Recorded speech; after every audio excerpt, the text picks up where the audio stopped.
NCP বর্তমান বিএনপির সাথে যোগ দিতে যাচ্ছে। আসলে বিষয়টা বুঝলাম না যে এই কয় মাসের রাজনীতিতে আমরা যা দেখলাম, একমাত্র শত্রু এনসিপির সেটা হলো বিএনপি। একবার সাপে নেউলে যে সম্পর্ক, সেই সম্পর্কটা ছিল এনসিপি আর হলো বিএনপির মধ্যে।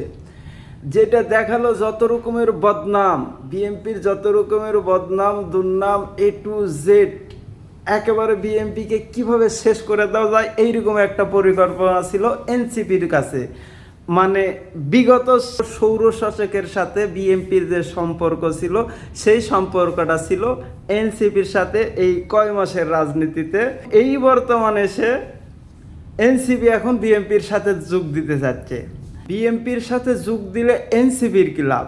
আসলে এনসিপির লাভ কিন্তু পুরোটাই আছে। কারণ এই যে এই কতদিনের রাজনীতিতে, 15 মাসের রাজনীতিতে যেগুলো এনসিপির নেতা নামে বেনামে সম্পদ তৈরি করছে, এটা আমরা শুনছি জানছি, কিন্তু প্রমাণ নাই, ডকুমেন্ট নাই। কিন্তু ডকুমেন্ট আসা যাবে। কিন্তু দেখা যাচ্ছে যে বিএনপি বর্তমান ক্ষমতায় যেতে চাচ্ছে বা ক্ষমতায় যেতে পারে, এইরকম একটা সংখ্যা থেকে এনসিপি বিএনপির সাথে যোগ দিচ্ছে।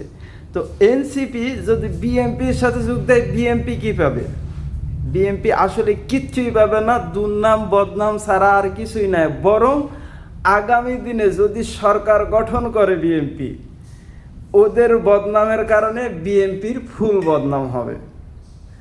যেমন বিগত দিনে আমি দেখছি শিবিরের বদনামের কারণে বিএনপির বদনাম হয়েছে, এবং আগামী দিনেও নিশ্চিত থাকবে বিএনপি যে এই যে আজকে এনসিপির নেতা যোগ দিচ্ছে তাদের সাথে, এনসিপির বদনামের কারণে বিএনপির বদনাম 100-এ 100 হবেই হবে।